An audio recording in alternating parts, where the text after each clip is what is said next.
बिस्मिल्लाहिर्रहमानिर्रहीम। शुरू अल्लाह ताला के नाम से जो बड़ा मेहरबान और निहायती रहम करने वाला है।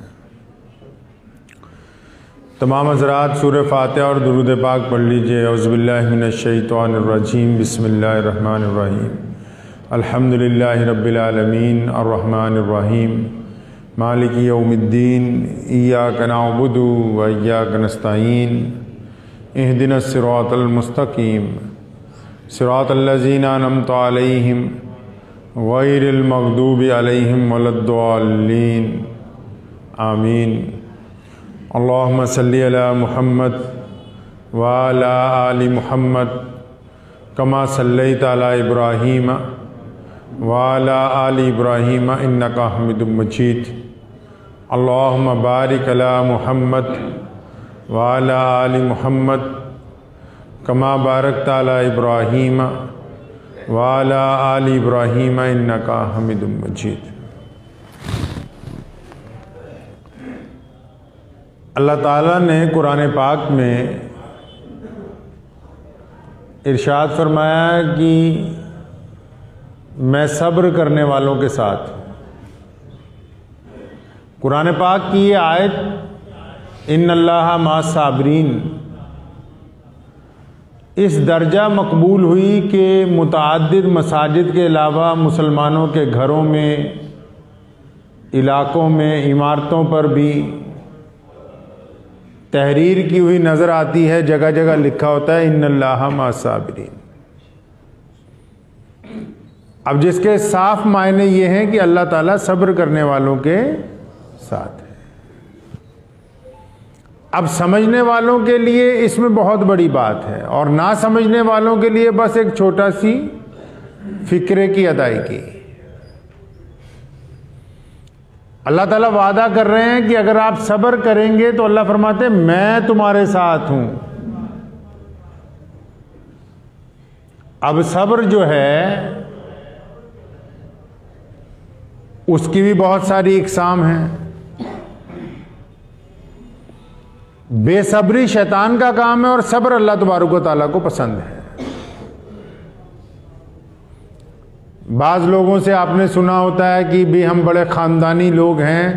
तो ख़ानदानी लोग वो नहीं होते जिनके पास दौलत ज़्यादा होती है, जिनकी शक्ल सूरत बड़ी खूबसूरत होती है, जिनके कद काठ ज़्यादा अच्छे होते हैं, जिनके नीचे सवारी बहुत आला दर्जे की होती है, या जो महलों में रहते हैं। ये ख़ानदानी होने की पहचान नहीं है। ख़ानदानी होने की पहचान ये होती है कि उनकी आंखों में शर्म, लबो लहजे में तहम्मुल होता है, उनकी गुफ्तगू में सब्र होता है।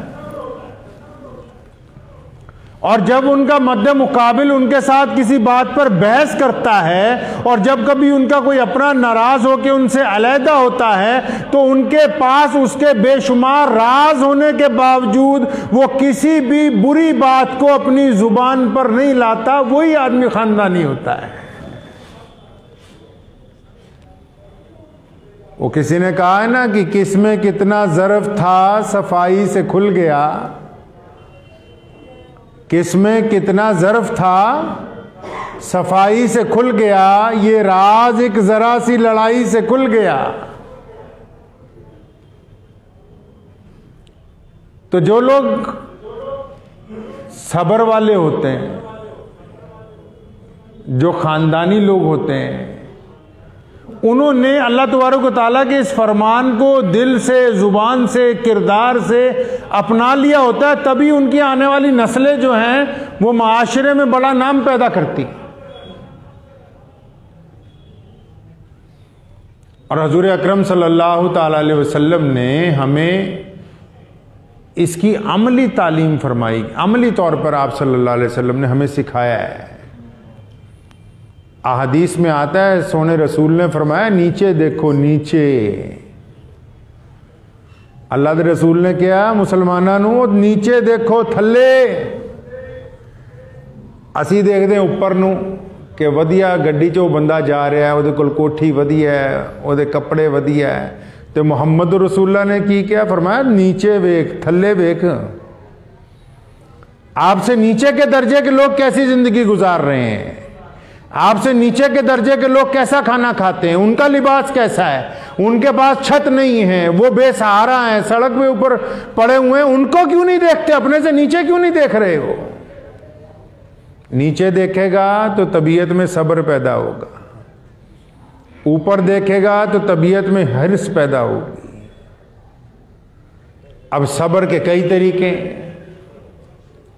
कि सब्र किया कैसे जाए। कई लोगों को बेसब्री होती है कि मैं बहुत जल्दी अमीर हो जाऊं, और वो अमीर होने के चक्कर में हर जायज़ नाजायज़ काम जो हैं वो करते हैं, फिर भी वो उस मुकाम तक नहीं पहुंच सकते, क्योंकि मुसलमान जो है खासकर वो हराम जराए से तरक्की नहीं कर सकता है,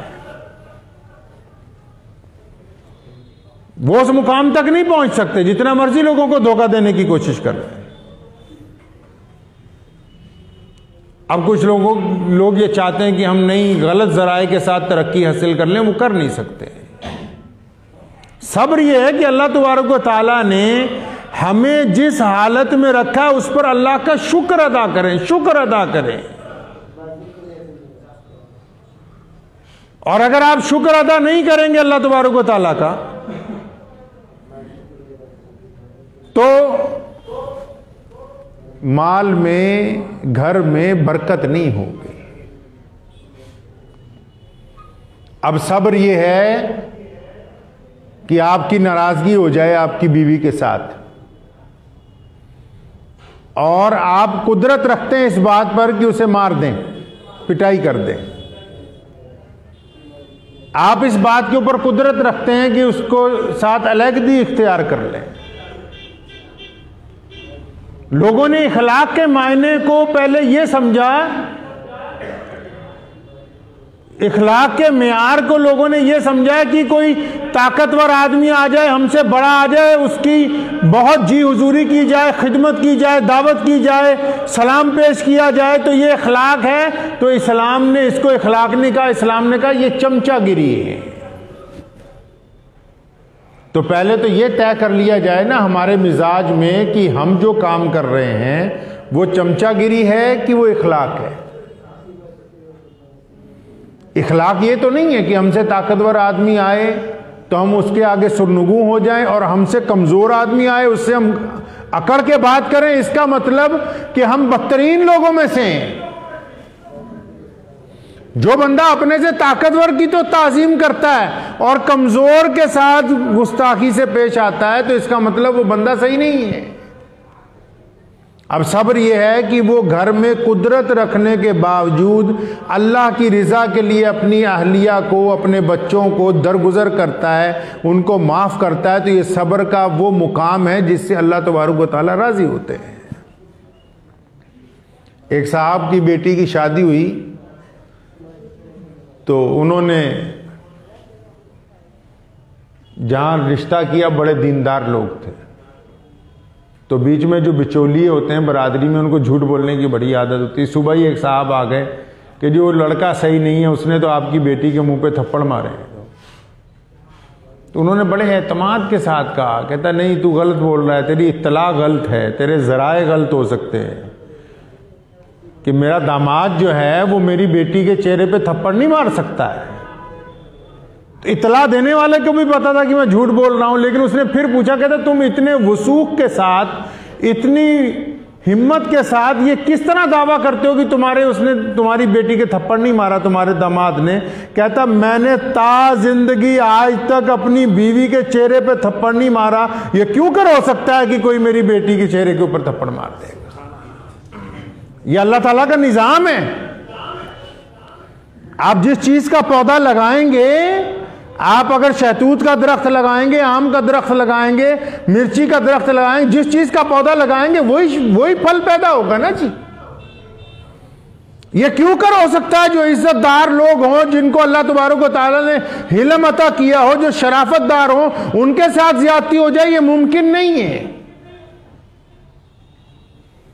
तो सब्र के मामले में हमारी जो जितनी बीमारियां हैं, हमारे पास ब्लड प्रेशर की बीमारी है और जितनी हमारे जिस्म में बड़ी बड़ी बीमारियां पैदा हो रही, आप डॉक्टर से जाके पूछे बात क्या हो, कहता जी टेंशन की वजह से शुगर हाई हो गई, टेंशन की वजह से इनका ब्लड प्रेशर हाई हो गया है, टेंशन की वजह से इनकी बीमारी में दवाई नहीं लग रही है। अब वो टेंशन किस बात की है? बेसब्री है, अपने मिजाज में दूसरे को बर्दाश्त करने की कुव्वत नहीं है। आपके मिजाज में दूसरे को बर्दाश्त करने की कुव्वत नहीं है।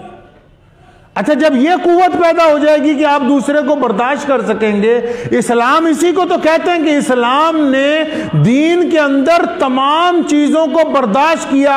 अब जब तमाम मखलूक को बर्दाश्त किया, हर रंग और नस्ल को बर्दाश्त किया, हर बड़े और छोटे को बर्दाश्त किया, तो इस्लाम इस किरदार की वजह से, इस सब्र की वजह से, इस हिम्मत की वजह से दुनिया का सबसे बड़ा मजहब बन गया। और अगर अड़ जाते कि नहीं हम तो बहुत आला हैं, तुम नहीं हो, तो फिर सब्र ये कहता है कि हम हर ऐरे गहरे नत्थु गहरे के साथ बहस ना करें। सब्र के मामले में एक किस्सा याद आया मुझे कि वो जब शाहीन बाग की तहरीक चल रही थी तो बहुत सारे गैर मुस्लिम शाहीन बाग के खिलाफ बयान देते थे। तो बहुत सारे लोगों ने वालिद मोहतरम हज़रत शाह इमाम मौलाना हबीबुर रहमान लुधियानवी साहब को कहा कि फलां फलां जो बयान देते हैं उनके खिलाफ बयान दें। तो फरमाने लगे हर ऐरे गहरे नत्थु गहरे के खिलाफ बयान देंगे? कोई मियार नहीं होगा आपका? कोई मियार भी तो हो आपका कि आप हर एक जगह बहस करने लगेंगे? इस्लाम ने मियार तय किए हैं ना, तो आपका कोई मियार ही नहीं। जहां जो दो लोगों को देखिए ऐसे बहस करेंगे, मुद्दा क्या होगा कि अमेरिका का सदर क्या कर रहा है, वो कह रहा है ये नहीं कर रहा, वो कहता है वो कर रहा है, और इस मामले में इतनी जोर शोर बहस होगी। भी इतना वक्त है तुम्हारे पास मियां, इतना वक्त है तुम्हारे पास कि एक एक छोटी सी बात को लेके 5-5 आदमी 2-2 घंटे बहस कर रहे हैं? अल्लाह अकबर, ये वक्त लाते कहां से हो? बहस का भी मियार होता है। एक वली अल्लाह को किसी ने आके कहा हजरत जी मैं फलां शहर गया था कई 100 किलोमीटर दूर, वहां एक मस्जिद में एक साहब मिले, वो आपकी बड़ी बुराई कर रहे थे। वो अल्लाह वाले उठ के खड़े हो गए, उसका माथा चूमा, कहता वाह पुत्रा, वो उत्थे भी साडियां ही गल्लां होंदियां, वो उत्थे भी साडा ही जिक्र हो जाता, असीं तां सोचा सानू जानदा कोई नहीं। कुफारे मक्का ने नौज़बिल्लाह हुजूर अकरम सल्लल्लाहु अलैहि वसल्लम का नाम बदल के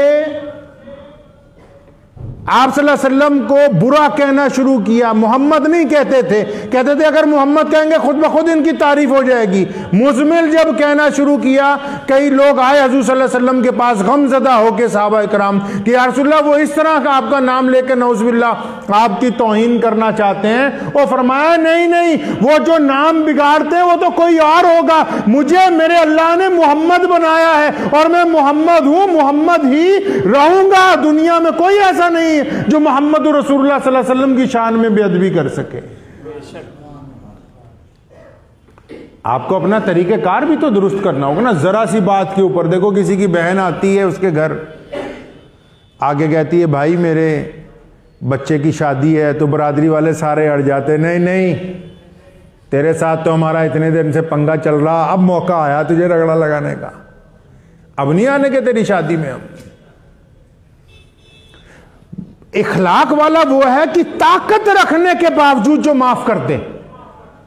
अल्लाह ताला से कौन माफ है? अल्लाह ताला ताकत रखते हैं ना, माफ कर रहे हैं। हजूर अकरम सल्लल्लाहु अलैहि वसल्लम ने सैयदना उस्मान बिन तलहा से चाबी मांगी बैतुल्लाह की, फरमाया चाबी दो, मैं 2 नफिल नमाज पढ़ना चाहता हूं। और उस्मान बिन तलहा ने कहा था कि आपको चाबी नहीं दूंगा। आका सल्लल्लाहु अलैहि वसल्लम ने कंधे पे हाथ मारा, फरमाया तलहा एक वक्त आएगा कि ये चाबी हम आपसे ले लेंगे। और फिर मक्का फतेह होता है, हजूर सल्लल्लाहु अलैहि वसल्लम पूरी ताकत के साथ आते हैं, गली कूचों में सहाबा इकराम की फौजें चल रही हैं और बैतुल्लाह को पाक कर दिया गया और बैतुल्लाह के दरवाजे पे पहुंचे, फरमाया बुलाओ इब्ने तलहा को। और जब तलहा आए, हुजूर सल्लल्लाहु अलैहि वसल्लम ने चाबी ली, नमाज अदा करी।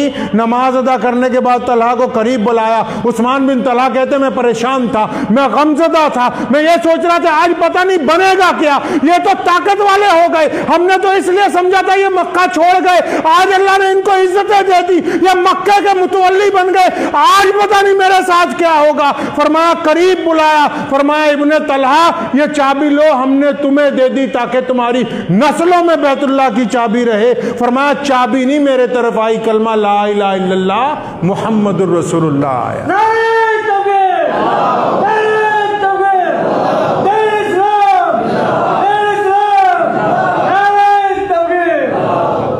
रईसुल अहरार हज़रत मौलाना हबीबुर रहमान साहब लुधियानवी रहमतुल्लाह अलैह अक्सर तकरीरों में फरमाया करते थे कि नबी दोनों हालतों में करीम होता है। जब नबी कमज़ोर होता है तो सब्र करता है, जब ताकतवर होता है तो रहम करता है। मुहम्मद रसूलुल्लाह जब बैतुल्लाह के इतराफ में कमज़ोर थे, जब मुशरिकीन का वहां गलबा था तो सब्र किया, और जिस दिन अल्लाह ने पावर दी बदला नहीं लिया। इब्न तला कहते हैं कि मेरे तरफ इस्लाम आ गया, मैं तो सोचता था कि पता नहीं आज बनेगा क्या। और फिर रसूल अकरम सल्लल्लाहु अलैहि वसल्लम उसी दिन जब रात को अपनी बहन हज़रत उम्मे हानी के घर गए हैं, सारे मक्के को छोड़ के, उस गरीब औरत के घर जो हज़रत अली रज़ियल्लाहु तआला अन्हु की सकी बहन है, आप सल्लल्लाहु अलैहि वसल्लम की चचाजाद बहन है। रसूलुल्लाह सल्लल्लाहु अलैहि वसल्लम ने हमें तालीम दी है कि अगर तुम छोटों का एहतराम करोगे, हमारे यहाँ माशरे में ये बीमारी पैदा हो रही, लोग छोटों को इंसान नहीं समझते, लोग दुकान पे काम करने वाले मुलाजिम को इंसान नहीं समझते, लोग रिक्शा वाले के साथ बदतमीजी से पेश आना चाहते हैं, लोग टैक्सी ड्राइवर के साथ बदतमीजी, अपने से कमजोर के साथ जो जुल्म कर रहा है वो इंसान नहीं है। शरीयत ने कहा है कि इखलाक वो नहीं कि आप अपने से ताकतवर के साथ मोहब्बत से पेश आते हैं, इखलाक ये है कि आप अपने से कमजोर के साथ किस लिहाज से पेश आ रहे हैं। तो पहले तो ये तय करना होगा कि हमें अपने मिजाज के अंदर, हमारा जो अपना मिजाज है, क्या इसमें ये बात पैदा हो गई कि हम बदला लेने की नहीं सोचते? क्या हम अपने भाइयों को माफ करने का अपने अंदर ताकत रखते हैं? अब क्या पड़ोसी को माफ करने की ताकत रखते हैं? क्या बीवी बच्चों को दरगुजर करने की ताकत रखते हैं? अगर हम दूसरों को माफ कर रहे हैं, फिर आओ ना अल्लाह से माफी मांगो। अल्लाह ताला फरमाते हैं मैं तो माफ करने के लिए तैयार हूं। अब एक बंदा कहे नहीं मैं अल्लाह से अपने गुनाहों की माफी मांगूंगा, बाकियों से बदला लूंगा, तो उसको अल्लाह के हुजूर माफी कैसे मिल सकती है? और यहां अल्लाह ताला ने वादा किया है कि आप सब्र कीजिए। मोहम्मद रसूलुल्लाह सल्लल्लाहु अलैहि वसल्लम को आप देखें, हमारे प्यारे रसूल सल्लल्लाहु अलैहि वसल्लम की मुशरिकीन सारे एक तरफ हैं और रसूलुल्लाह सल्लल्लाहु अलैहि वसल्लम तना हैं। मक्का मुकर्रमा में सब्र और हिम्मत का मुजाहरा किया। आज मक्का मुकर्रमा, मदीना मुनव्वरा और फिर दुनिया के बेशुमार मुल्क और दुनिया की तमाम जमीनें, तमाम नस्लें, तमाम रंग के लोग कलमा ला इलाहा इल्लल्लाह मुहम्मदुर रसूलुल्लाह पढ़ने वाले मौजूद हैं। आप अंदाजा लगाएं कि अल्लाह ताला का ये जो वादा है, आप सब्र क्यों नहीं करते? जरा सी बात पर बदला लेने की ख्वाहिश क्यों दिल में पैदा करते हैं? किसी ने कहा कि वो साहब बहुत तरक्की कर गए, तो बड़ी अम्मा कहने लगी अच्छा तरक्की कर गए, इसका मतलब अब खूबसूरत बोलते होंगे, अब उनके लबो लहजे में मिठास आ गई होगी, अब वो प्यार और मोहब्बत ज्यादा बांटते होंगे, अब वो अपनी मां बाप का इकराम ज्यादा करते होंगे, अपनी बीवी के साथ मोहब्बत पहले से ज्यादा करते होंगे, उनको नए लफ्ज समझ आते होंगे, उनके जहन में नई प्यारी प्यारी बातें आती होंगी। कहता नहीं नहीं ऐसी कोई बात नहीं, उनकी तरक्की ये हुई है कि 1 से 2 दुकानें हो गई हैं और 4 गाड़ियां हो गई हैं और बेहतरीन बिजनेस, ये तरक्की नहीं है। अगर बंदे को मरने के बाद पीछे लोग रोए ना तो फिर तरक्की नहीं है। वो कैसी तरक्की हो सकती है जिसमें खुद पसंदी हो, सिवाय अपनी जात के किसी और को देखा ही ना हो उसने। आप अपने माशरे में कभी ये अपने गिरेबान में झांका कि आपकी वजह से कितने लोग तंग हैं?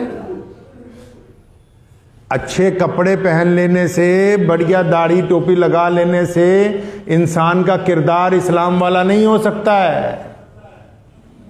कभी इत्मीनान से सोचा आपने बैठ के घर पे कि मुझसे, मेरी जात से कितने लोग परेशान हैं, मेरे लबो लहजे से कितने लोगों को दिल को तकलीफ पहुंचती है, मेरे रंग ढंग से कितने लोगों के दिल में तकलीफ पहुंचती है, मेरे ये बात करने के अंदाज से क्या मेरे माँ बाप का दिल दुखता है, क्या मेरे बीवी बच्चे जो हैं उनका दिल मुझसे दुखता है, क्या मेरे भाई जो हैं मुझसे तंग हैं, क्या मेरे यार दोस्त जो हैं मेरी पीठ पीछे ये कहते हैं कि ये देखो इसका मिजाज कैसा हो गया। फरमाया हदीस में रसूलुल्लाह सल्लल्लाहु अलैहि वसल्लम ने, सही बुखारी की हदीस है, फरमाया बदतरीन इंसान है वो जिसकी गंदी जुबान की वजह से लोग इसकी इज्जत करते हो कि इसको पहले खाना दे दो नहीं तो गाली देगा, ये इसको कार में अगली सीट में बिठाओ नहीं तो ये बेइज्जती करेगा। ये जल्दी आया तो इसकी इज्जत और तकरीम करो, नहीं तो ये तुम्हारे अभी जनाजा निकाल देगा माशरे में लब के सामने। जिसके खौफ की वजह से लोग इसकी इज्जत करते हो वो बदतरीन इंसान है। जिसके खौफ की वजह से उसकी बीवी इज्जत करती तो वो बदतरीन इंसान है। जिसके माँ बाप उसके खौफ की वजह से चुप हो गए हैं और उसके कान नहीं खींचते तो अल्लाह की तरफ से तबाही उसका इंतजार कर रही है। जिसके खौफ की वजह से लोग कहते हो कि आओ मियाँ साहब बैठ जाओ पहले, और बाद में कहते हो कि अगर इसको ना बिठाते तो ये गाली देता, तो ऐसा इंसान बदतरीन इंसान है वो। तो कभी इत्मीनान से हम खुद भी सोच लें, लोगों को समझाने की बात की हैं। इस्लाम आलमी मजहब इस तरह नहीं बना कि हमने जाके लोगों को कहा कि आओ इस्लाम कबूल करो। इस्लाम आलमी मजहब इस तरह बना कि सैयदना बिलाल रज़ी अल्लाह तआला अन्हु को देख के उनकी मां ने कलमा पढ़ा है, हजरत यासिर बिन अम्मार को देख के उनके भाइयों ने कलमा पढ़ा है, सैयदना उसामा को देख के उनकी माँ बाप ने कलमा पढ़ा है। इस्लाम इस तरह पूरी कायनात का बड़ा मजहब बना कि सैयदना अबू बकर सिद्दीक की मोहब्बत को देख के उनकी बेटियों ने इस्लाम कबूल किया, उनके फर्जंद ने इस्लाम कबूल किया। सैयदना उमर फारूक को देखकर उनका पूरा खानदान बगोशे इस्लाम हुआ। सैयदना फारूक आजम की खुद बहन के ईमान को देखकर उमर फारूक ने कलमा पढ़ा। इस्लाम बहुत सारी दुनिया को तकरीरें करके नहीं फैलता, इस्लाम अपने घर से इब्तिदा करता है।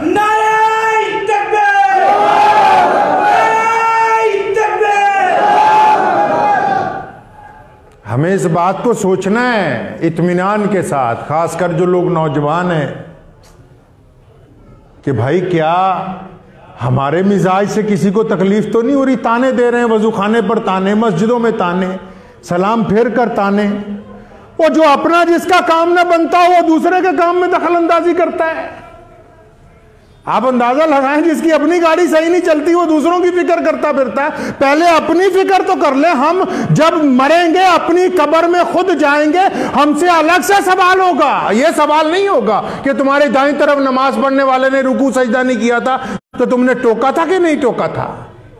मस्जिद में बच्चे पीछे शोर मचा रहे थे तो तुमने उन्हें हड़काया था कि नहीं हड़काया था। ये सवाल नहीं होगा। इस जुबान का सवाल होगा कि कितने लोगों के दिल तोड़े हैं भाई, कितने लोगों को सारी जिंदगी अजियत पहुंचाते रहे। अरे इतनी मिजाज में गर्मी के मां बाप चुप हो जाएं।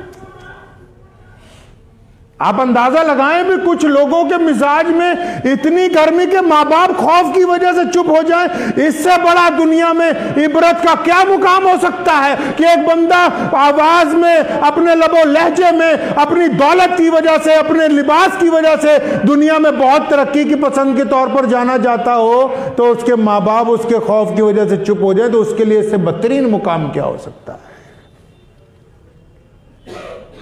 कुरान पाक ने ये जो बात कही, जिसको पूरी दुनिया के हुक्मा मिलके भी आज तक ना इकट्ठा कर सके कि अल्लाह सब्र करने वालों के साथ है, तो इसका मुजाहरा तो यही है कि अल्लाह ने कहा कि अच्छा घर में सब्र करोगे हम तुम्हारा ताउन करेंगे, घर की तुम्हारी परेशानियां दूर हो जाएंगी। माँ बाप के सामने अल्लाह ने फरमाया कि उफ ना करना, फरमाया यहां सब्र करोगे हम तुम्हें इज्जत अता करेंगे। दोस्तों की बातों के ऊपर अल्लाह ने जब सब्र करने का हुक्म दिया, फरमाया जिनसे मोहब्बत है उनको बता दो अल्लाह के रसूल ने कि हमें तुमसे मोहब्बत है। और जब सब्र करने का हुक्म दिया, फरमाया जब तुम इनको इज्जत दोगे, इस्लाम ने कहा अल्लाह तुम्हें इज्जत देगा। आप इज्जत देने के लिए नहीं तैयार, आप चाहते भी इज्जत मिल जाए हमको बस। अल्लाह के बंदे, आप जो तकसीम करेंगे वही लौट कर आपकी तरफ आएगा ना।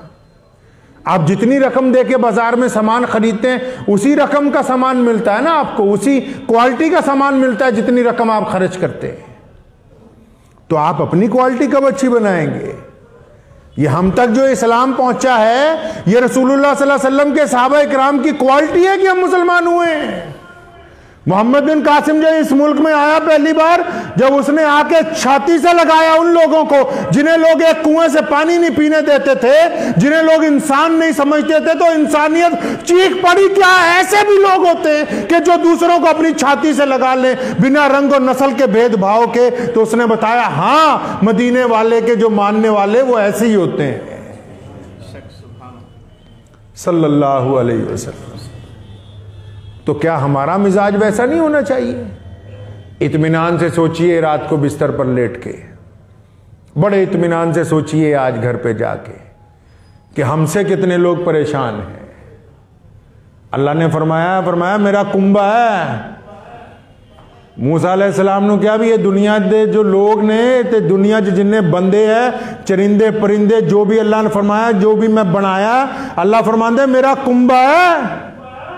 तुम्हारे कुंबे को कोई छेड़ दे तो सारे इकट्ठे हो जाते हो नहीं? तो अल्लाह के कुंबे के फर्द को किसी को कोई तकलीफ पहुंचाए तो अल्लाह नाराज नहीं होंगे? कोई अल्लाह ताला के कुंबे को परेशान करना चाहे तो अल्लाह ताला उससे राजी हो सकता है? सैयदना मूसा अलैहिस्सलाम को एक दिन कहा कि भाई कोई ऐसी चीज ले आ जो घटिया बनाई हो हमने, जिसका मियार नीचा हो। हम भी देखें दुनिया में इतनी चीजें बनाई हैं, ऐसी कौन सी चीज है? मूसा अलैहिस्सलाम दूसरे दिन गए खाली हाथ। फरमाया अल्लाह जी कोई लब्या कोई नहीं, मुझसे कमतर है ही कोई नहीं। फरमाया मूसा मैं आपको ये बता दूं कि अगर आप गलती से एक बकरी का बच्चा ले आते काला सा कि अल्लाह ये कमतर लगता है, तो ये नबूवत वापस ले ली जाती। अल्लाह फरमाते कि हमने किसी को कमतर बिना इज्जत वाला पैदा ही नहीं किया है। सही बुखारी की हदीस है, मोहम्मद रसूलुल्लाह ने फरमाया कि जितने फर्द लोग पैदा होते हैं, चाहे बेटे हो या बेटियां हो, फरमाया बिना इज्जत के, और इनकी माओ ने इन्हें आजाद पैदा किया है। हुजूर सल्लल्लाहु अलैहि वसल्लम फरमाया इनकी माओ ने इन्हें आजाद पैदा किया। आप कौन है जो इनको गुलाम बना ले? आप अपनी ताकत के जरिए दूसरे को गुलाम क्यों बनाना चाहते हैं? अपनी बात समझाइए। जिनसे प्यार मोहब्बत है, जिनसे रोज का मामला है, अपने मुतालबात उनको समझाइए, उनके खुद समझिए। मस्जिद में आके बुजुर्ग बनने की कोशिश ना करें। जब तक घर वाले ये ना कह दें कि ये मेरा दोस्त है, तब तक आप बुजुर्ग नहीं बने। और जब तक घर बाहर वाले दोस्त ना कह दें कि ये हमारे घर वाला है, उस वक्त तक आपका मियार पूरा नहीं हुआ। घर वाले ये ना कह दें कि ये मेरा दोस्त है, और बाहर वाले ये ना कह दें कि हमारा घर की तरह है, तो तब तक मियार पूरा नहीं हुआ। दिखावे की बात करने की जो कोशिशें हैं वो मुंह पर मारी जाएंगी। फरमाया ऐसी नमाजें, ऐसे सदकात मुंह पर मारे जाएंगे कि अच्छा लोगों को दिखाने के लिए काम हो रहा है, और जहां करना है वो काम जिस जगह, वो तो करके देखो कभी। कई लोगों को नींद नहीं आती। हमारे यहां तावीज नहीं देते मस्जिद में। हमारे यहाँ हमारे दादा मरूम ने, वालिद मोहतरम ने, हमने कभी तावीज़ नहीं लिखा आज तक। कई लोग आते हैं पूछने के लिए कि जी नींद नहीं आती, ये हो गया वो हो गया। तो मैं उनको कहा करता हूँ ज़रा इत्मीनान से बैठ के ये तो सोचो दिल कितनों का दुखाया है। जेब में पैसे होने के बावजूद मदद क्यों नहीं की? तुम्हारे तो दरवाजे तक अल्लाह तबारक व तआला ने अपना नुमाइंदा भेज दिया था, तुम उनकी तरफ क्यों नहीं गए? मुझे अच्छी तरह याद है, शायद सन 1990 या 92 की बात होगी। एक साहब यहाँ पर, उनका नाम अब चचा इब्राहिम साहब है, तो वो तशरीफ़ लाए। तो अब्बू जान वहाँ दफ्तर में बैठे थे, तो रोने लगे कि जी मेरा बेटा गुम हो गया है। गैर मुस्लिम थे कि जी मेरी माँ, इसकी माँ कहती है कि वो जामा मस्जिद वालों से ही तावीज़ लाओ तब ये मिलेगा। तो अब्बू जान ने उन्हें कहा कि भाई ऐसा है, तावीज़ तो हम लिखते नहीं हैं कि भाई तू मेरे साथ चल, अल्लाह ताकत वाला है, अल्लाह ताला इज्जत देने वाला है। तो उसको वजू खाने पे ले गए, मुंह हाथ धुलवाए, यहाँ ले आए इसी जगह जहाँ हम बैठे हुए हैं। तो दुआ की, जो और लोग मस्जिद में 2-4 थे, दुआ की अल्लाह ताला के हुजूर कि इसका बच्चा मिल जाए। तो ये अल्लाह करीम का फजल हुआ कि शाम को उसका बेटा मिल गया। इत्तफाक से एक किस्सा याद आ गया, आपको सुनाता चलूँ। तो शाम को उसका बेटा मिल गया जी। अब वो आने लगे रोज़ाना मस्जिद, 1-2 दिन छोड़कर बैठने लगे मजलिस में। अब करते करते 20-25 दिन बाद एक दिन वो आए अपनी अहलिया के साथ, और आगे फरमाने लगे भी हम दोनों को आप कलमा पढ़ा दें, हम दोनों मुसलमान होना चाहते हैं। ये सन 1990 की या 92 की बात होगी, मैं बता रहा हूँ जो आपको। तो उनके साथ उनके 3 बच्चे थे, एक बेटी थी, बेटी की उम्र 17 साल थी, जो बेटा गुम हुआ था उसकी उम्र 14 साल थी, 2 और छोटे बच्चे थे। अब वो सारा ख़ानदान जो है उसने कलमा इस्लाम पढ़ के हल्का बगोश इस्लाम आने जाने लगे। उनका नाम इब्राहिम रखा, हम लोग बचपन से उन्हें इब्राहिम चचा कहते हैं। सुन रहे हो शायद आज वो भी किस्सा कहीं बैठे। तो रोज़ाना आने लगे, नमाज वगैरह सब सीख गए माशाल्लाह, बड़े पक्के दीनदार आज भी अल्लाह ताला ने उनके घर पे बड़ा फजल किया है। तो 1 महीने बाद वो आए, आके अब्बू जान को कहने लगे कि आप बेटी का रिश्ता ना अमृतसर किया है, तो उनको बताना है कि अब हम क्योंकि कलमा पढ़ चुके हैं तो हम अपनी बेटी तुम्हारे यहाँ नहीं देंगे। तो कहा ठीक है। वो अमृतसर गए ये बात कहने के लिए अपने रिश्तेदारों को, उनके रिश्तेदारों में से ही थे जहाँ लड़की का रिश्ता हुआ था। अब वो जब वहाँ जाके उनको ये बात बताई तो वहाँ लड़की वाले जो थे आगे वो भी इन्हीं की तरह थे, थोड़े से अक्कड़ भी थे, कहते नहीं जी रिश्ता तो हम नहीं तोड़ेंगे, तुम हमें उस मौलवी के पास लेके चलो। अब वो आगे जब बातचीत हुई पूरी तो वो कहने लगे रिश्ता हम नहीं तोड़ेंगे, हम भी कलमा इस्लाम ला इलाहा इल्लल्लाह मुहम्मद रसूलुल्लाह पढ़ के मुसलमान होने के लिए तैयार हैं, हम रिश्ता नहीं तोड़ेंगे।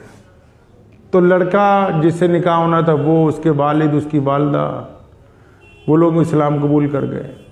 फिर इब्राहिम चचा के भाइयों का सिलसिला शुरू हुआ। उनके भाई सारे शादीशुदा थे, उन्होंने मस्जिद बनाई है यहाँ सैला एक जगह है पंजाब में, वहाँ हिजरत कर गए वो। तो वो उन सब लोगों ने इस्लाम को कबूल किया। उनके बच्चों ने, फिर आगे जो उनके समधी थे उन्होंने, तो 10-12 साल में कई 100 अफराद, क्या समझे, उन्होंने इसलिए इस्लाम को कबूल किया कि अगर 50 रुपए का तावीज़ दे दिया जाता तो ना उसका बच्चा मिलता, तो ना हमारी कोठी बढ़ जानी थी। क्या समझे, इस्लाम जो है वो अपने आला किरदार की वजह से आगे चलता है। अब उनके जो आगे अजीज़ो अकारीब रिश्तेदार हैं उनके पास मैं या मेरे वालिद तो नहीं ना गए। बात जिसने इस्लाम को कबूल किया उसके लबो लहजे में तब्दीली आई, शराब छूट गई, आप मामलात में नेकी आ गई, चेहरे पर नूर आ गया, तो देख के बाकी लोगों को मजबूर होना पड़ा। तो मैं अक्सर ना मुसलमानों को पूछता हूं ना, जेड़े साडे इत्थे हैगे भज्जे जाणगे मौलवियों को 500-500 रुपये हाथ च फड़ा के भी सिर ते हाथ रख दियो, वो भी क्या तुम्हारा भी कोई ऐसा पीर है जिसको देख के कभी किसी ने कलमा पढ़ा हो? क्या उसका किरदार भी ऐसा है? मुझे कई लोग कहते हैं जी हम कश्मीरियों में बड़ी बीमारी है पीरों की। मैं उनको पूछा करता हूं भी तुम्हारे यहां भी कोई ऐसा पीर है कि कोई सैर करने गया हो तो उसने तुम्हारा किरदार देख के इस्लाम को कहा हो कि बेहतरीन मजहब है? क्या आपके पास भी ऐसे शेखुल हदीस हैं, ऐसे मौलवी हैं? क्या तुम्हारे इलाके में भी कोई ऐसा अल्लाह वाला है जिसकी शक्ल देख के बंदा कहे कि हाँ इसके चेहरे पर अल्लाह का नूर बरस रहा है, इसके जिसको देख के लोग लबे लहजे को कहे कि ये कलमा है? एक बूढ़ी औरत जो है वो हुजूर सल्लल्लाहु अलैहि वसल्लम की खिदमत में आई, उसने कहा या रसूलल्लाह मुझे फलां बीमारी है। फरमाया बीबी बीमारी को छोड़, अगर तू सब्र करने लगे मैं जन्नत का वादा करता हूं, सबर करने लगे तो मैं जन्नत का वादा करता हूं। कहने या रसूलल्लाह ठीक है मैं आज से सबर करूंगी, लेकिन मिर्गी का दौरा पड़ता है, आप दुआ करें कि जब मुझे मिर्गी का दौरा पड़े मेरा रुपट्टा सर से ना उतरे। आका सल्लल्लाहु अलैहि वसल्लम ने दुआ की कि जब इसको मिर्गी का दौरा पड़े तो रुपट्टा सर से ना उतरे। दुआ यह भी हो सकती थी कि यह बीमारी में शिफा आ जाए, लेकिन फरमाया सबर कर अल्लाह तुझे जन्नत देंगे। और सहाबा फरमाते हैं, अबू हुरैरा से पूछे, सैयदना बिलाल से पूछे, सैयदना अनस से पूछे, सहाबा फरमाते हैं जब कोई नया बंदा मदीने में आता ना कि यार हमने मुसलमान होना, कोई जन्नती दिखाओ, उस बूढ़ी अम्मा के दरवाजे पर पहुंच जाते, दरवाजा खटखटाते, अम्मा जी बाहर आती, बोलो क्या बात है? कहते अम्मा जी इस बंदे ने जन्नती औरत देखनी थी, हम इसलिए तुम्हारे घर पे लेके आए। तो मैं ये पूछता हूं क्या हम में भी ऐसे लोग हैं? अपनी शक्ल देखें जाके आईने में, और फिर अगर ये शक्ल किसी गैर मुस्लिम दोस्त के नजदीक बेईमान की है तो आपने इस्लाम का नुकसान किया, यह सवाल होगा क़यामत वाले दिन। अगर इस शक्ल ने किसी गैर मुस्लिम दोस्त के साथ, किसी गैर मुस्लिम के साथ बेईमानी की है और झूठ बोला और वो ये कहता है कि मुसलमान झूठे होते हैं, तो यह सवाल होगा क़यामत के दिन मुहम्मदुर रसूलुल्लाह के दरबार में कि इधर आ, तेरी वजह से मेरे दीन को बुरा कहा गया, जवाब दे। सवाल ये नहीं होना है कि कपड़े कैसे थे, लबो लहजा कैसा था। सवाल इस बात का होगा कि क्या तुम्हारे किरदार की वजह से लोगों ने, किसी ने इस्लाम को बुरा तो नहीं कहा? इस्लाम आपसे ये चाहता है, ये जितनी शक्लें बैठी, चाहे मेरी हो चाहे आपकी हो, चाहे चेहरे पे दाढ़ी है या नहीं है, चाहे आप नमाजी हैं या नहीं है, ये तमाम शक्लें बाहर सड़क पर, ये तमाम शक्लें रेलवे स्टेशन पर, ये शक्लें तमाम एयरपोर्ट पर, यही शक्लें दुकानों पर, ये मोहम्मदुर रसूलुल्लाह के दीन की ये गवाही देती हैं, ये हुजूर सल्लल्लाहु अलैहि वसल्लम के दीन की तस्वीर है। अब आपकी मर्जी है कि इस तस्वीर को खूबसूरत बनाएं, आपकी मर्जी है इस तस्वीर को बदसूरत बना दे, ये आपके इख्तियार के अंदर है। ये ना सोचा करो मौलवियों ने ठेका ले लिया दीन दा, मौलवियों के प्यो दा दीन है ठेका ले लिया मौलवियों ने। जो बिना मौलवियों के बेईमानियां करेंगे, क्या उसकी वजह से इस्लाम बदनाम नहीं होगा? इसलिए याद रखा करें सुबह शीशे के सामने कि ये सिर्फ अब्दुल रहमान की फोटो नहीं है, ये कुरैशी साहब, अंसारी साहब, मीर साहब, सिर्फ डार साहब की शक्ल नहीं है, ये इस्लाम की शक्ल है। चाहे 80 साल की है, चाहे 10 साल की है, चाहे 20 साल की है, तो ये इस्लाम की शक्ल है।